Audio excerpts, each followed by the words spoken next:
India எடுத்த அதிரடி முடிவு யுஏஇக்கு ஆதரவாக மோடி நின்ற தருணம். உலகமே போர்க்களமா மாறிக்கிட்டு இருக்கிற இந்த நேரத்துல பிரதமர் மோடி கொடுத்தாண்ட ஒரு ஸ்டேட்மெண்ட் இப்போ பயங்கர வைரல். இது நமக்கும் முக்கியம், ஏன்னா அங்க லட்சக்கணக்கான தமிழர்கள் இருக்காங்க. இப்போ மத்திய கிழக்கு நாடுகள்ல போர் பதற்றும் உச்சத்தை தொட்டிருக்கு. ஐக்கிய அரபு எமிரேட்ஸ் மேல நடத்தப்பட்ட தாக்குதல் உலகத்தையே உலுக்கி இருக்கு. ஆனா இந்த இக்கட்டான நேரத்துல பிரதமர் மோடி யுஏஇ அதிபர் ஷேக் முகமது பின் சயீத் கூட போன்ல பேசி இந்தியா உங்க கூடவே நிக்கும்னு உறுதி கொடுத்திருக்காரு. இது வெறும் ஆறுதல் இல்ல, ஒரு ராஜதந்திர நகர்வு. தாக்குதல்ல உயிரிழந்தவங்க குடும்பத்துக்கு இரங்கல் தெரிவிச்சது மட்டும் இல்லாம அங்க இருக்கிற இந்தியர்களை பாதுகாப்பா பார்த்துக்கிட்டதுக்கு நன்றியும் சொல்லியிருக்காரு. நம்ம ஊர்ல இருந்து துபாய், அபுதாபின்னு வேலைக்கு போனவங்க எத்தனையோ பேர்.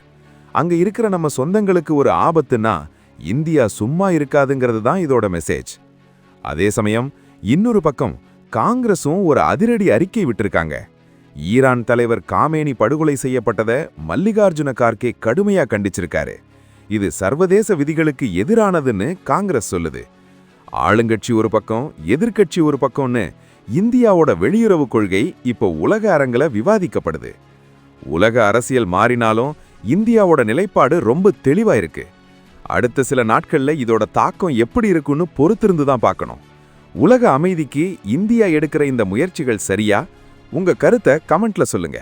இந்த முக்கியமான அப்டேட்டை ஷேர் பண்ணுங்க, மறக்காம சப்ஸ்கிரைப் பண்ணுங்க. ஜெய் ஹிந்த்.